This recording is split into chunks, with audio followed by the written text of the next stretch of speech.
Hello everyone, in this part of the presentation I will talk about facilities design and location.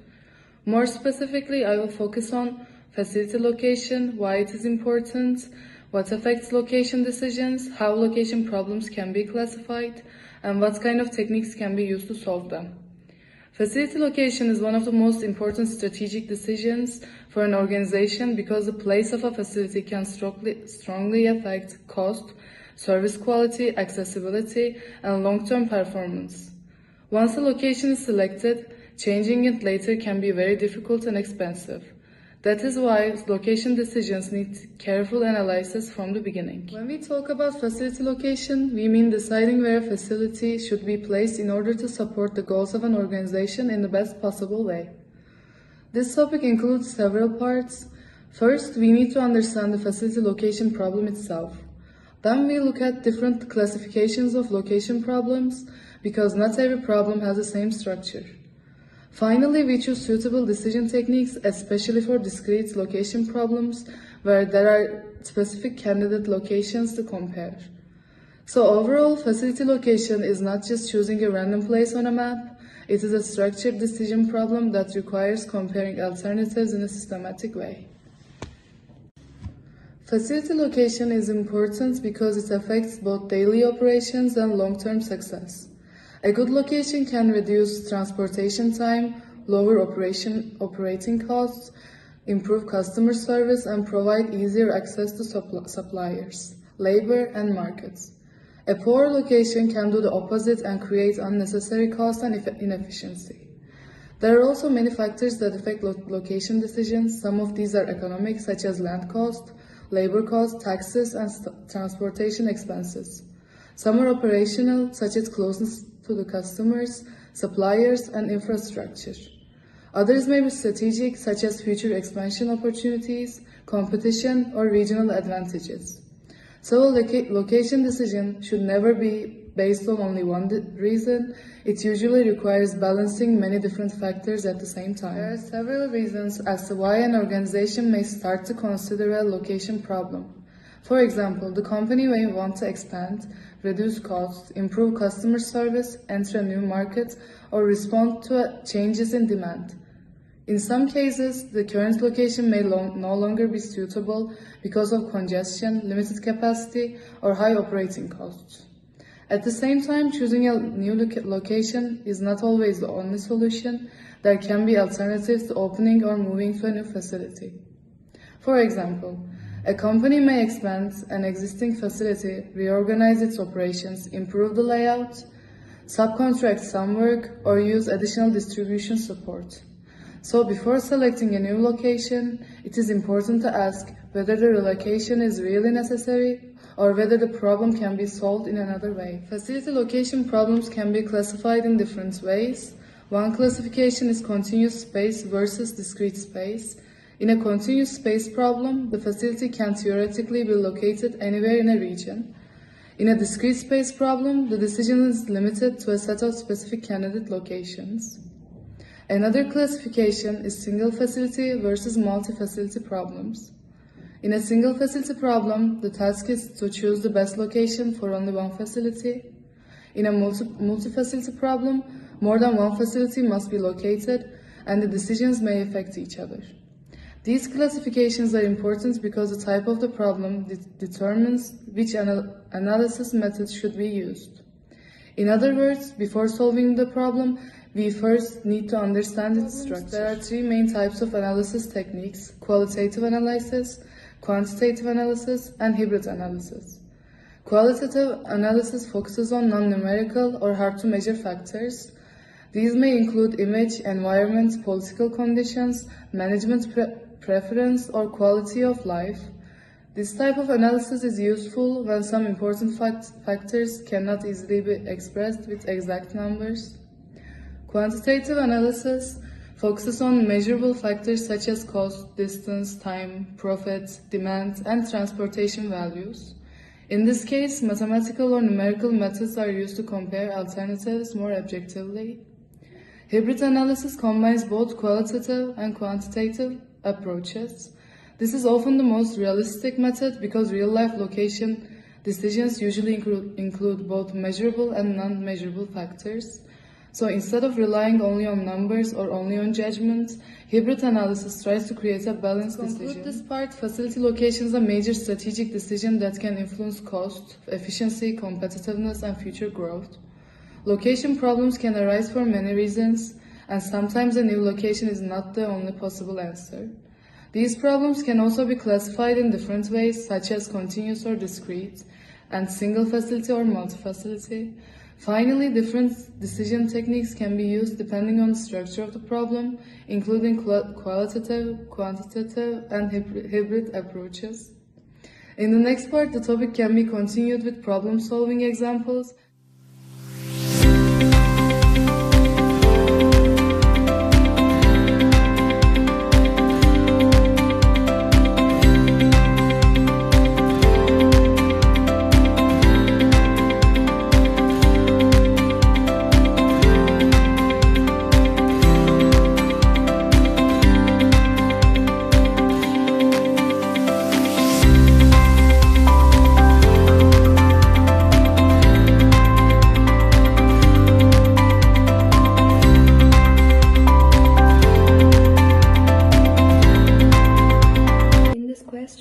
I use the factor rating method, which is one of the qualitative analysis techniques for discrete facility location problems.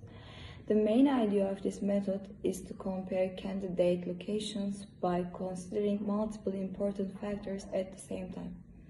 Since not all factors are equally important, we use weights. Then we combine these weights with the site scores and select the location with the highest total weighted score. First, I identify the important decision factors. In this question, these are 4 factors: skilled labor availability, proximity to customer, transportation, infrastructure, and land cost suitability. I do this step first because the factor rating method starts by defining the criteria that affect the location decisions. If I don't know how which factors matter, I cannot evaluate the candidate sites in the structured way.